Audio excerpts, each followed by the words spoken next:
నీ మాదిరినా? ఈయనకు కూడా రైట్ అవునా? ఇద్దరికి రైట్. బాబుకి లెఫ్ట్ ఏమో అనుకుంటా, 2 సైడ్ పడుతుందేమో వదిన ఆయనకి.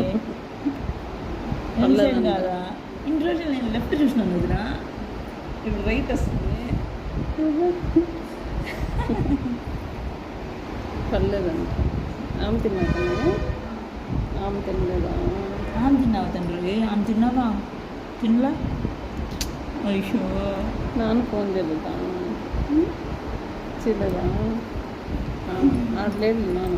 ఇంత ఇక్కడ చూడు, ఇక్కడ తండ్రి నాన్న ఫోన్ చేసినాడా? చేయలేదు. అయ్యో ఆడ అల్లేలే, ఇక్కడ చూడు, ఇక్కడ హలో మాస్టరు చిక్రీ రూమ్ చెక్.